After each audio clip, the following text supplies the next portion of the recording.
Salam, hər vaxtınız xeyir olsun. Gündən mühüm xəbər toplusu ilə qarşınızdayıq. Diqqətiniz bizdə olsun. Əvvəlcə əsas xəbər başlıqlarına qısaca nəzər salaq. Qəzvinli qadın casusluq ittihamına görə həbs edildi.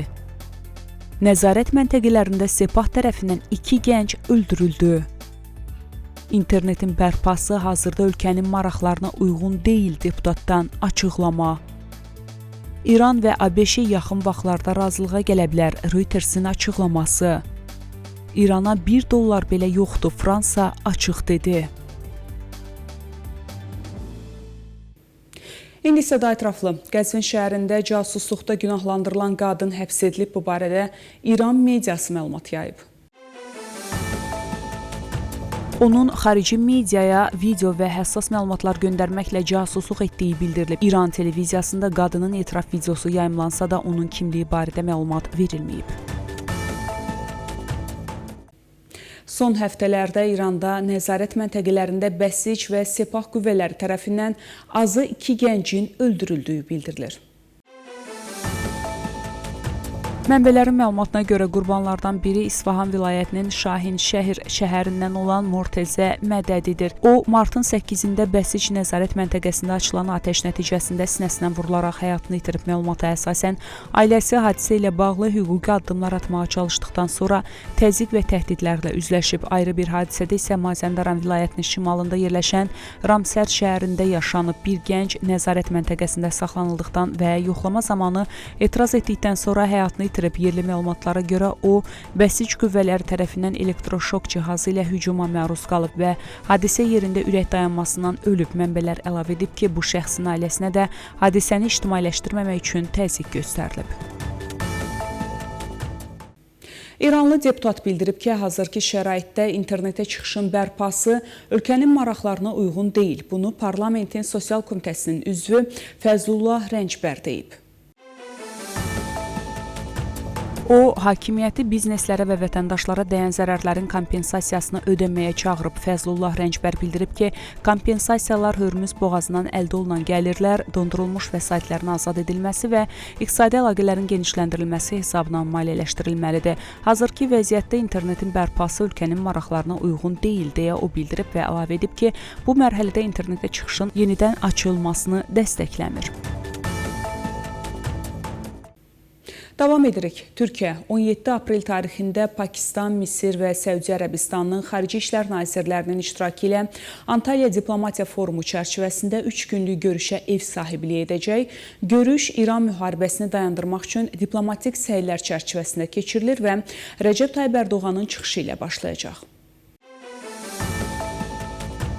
Məlumata əsasən İran müharibəsi və Hörmüz boğazının bağlanması bu görüşün əsas müzakirə mövzuları olacaq. Pakistan İslamabadda İran və ABŞ arasında danışıqlara ev sahibliyi etməklə özünü regional vasitəçi kimi təqdim etməyə çalışıb. Lakin bu rol onun Əfqanistan və Hindistan kimi qonşularla gərgin münasibətlərinə görə bəzi ekspertlər və siyasi müşahidəçilər tərəfindən şübhə altına alınıb. Ərdoğan son çıxışında vurğulayıb, yumruq sıxaraq danışıqlar aparmaq mümkün deyil və əlavə edib ki, atəşkəsin yaratdığı fürsətdən istifadə edərək danışıqlar davam etdirilməli və toqquşmaların yenidən başlanmasının qarşısı alınmalıdır. Eyni zamanda Ağ Ev bildirib ki, İranla növbəti danışıqların böyük ehtimalla İslamabadda keçirilməsi planlaşdırılır və Donald Trump da qeyd edib ki, razılaşma əldə olunarsa onun imzalanması üçün bu şəhərə gedə bilər.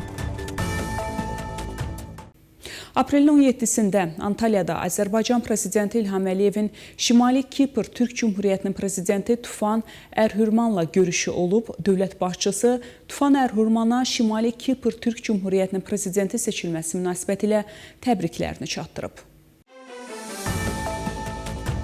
Tufan Ərhürman təbriklərə görə minnətdarlığını bildirib. Söhbət zamanı Azərbaycan Respublikasının Şimali Kipr Türk Cümhuriyyətinə göstərdiyi daimi dəstəyə toxunulub. Prezident Tufan Ərhürman buna görə dövlətimizin başçısına təşəkkür edib. Azərbaycan prezidenti ölkəmizin həmişə Şimali Kipr Türk Cümhuriyyətinin yanında olduğunu deyərək göstərilən dəstəyin gələcəkdə də davam etdiriləcəyini vurğulayıb. Söhbət zamanı bu ilin aprelində Azərbaycan Milli Məclisi, Türkiyə Böyük Millət Məclisi və Şimali Kipr Türk Cümhuriyyəti Məclisinin dostluq qrupları üzvləri Bakıda keçirilmiş 3-cü iclasının əhəmiyyəti qeyd edilib. Görüşdə Şimali Kipr Türk Cümhuriyyətinin Türk Dövlətlər Təşkilatına müşahidəçi qismində qatılmasının önəmi vurğulanıb, həmçinin bir sıra sahələrdə əməkdaşlıqla bağlı müzakirələr aparılıb. Xəbərlərimiz davam edir. İran və ABŞ arasında danışıqların növbəti raundunda anlaşma memorandumu imzalana bilər. Bu barədə anonim Pakistan rəsmisi Reuters danışıb. Mənbə bildirib ki, ABŞ və İran arasındakı diplomatik prosesdə irəliləyişlər var və iki ölkə anlaşma memorandumunu imzalaya, ardınca 60 gün ərzində hərtərəfli razılaşma əldə edə bilərlər. Tərəflər prinsipcə bununla razıdır, ardınca texniki məsələlər müzakirə olunacaq deyə mənbə qeyd edib. Xatırladaq ki, bundan əvvəl Politico ABŞ prezidenti Donald Trumpın İranla razılaşma əldə edə bilmək üçün daha çox güzəştə getməyə hazır olduğu barədə yazı dərc edib.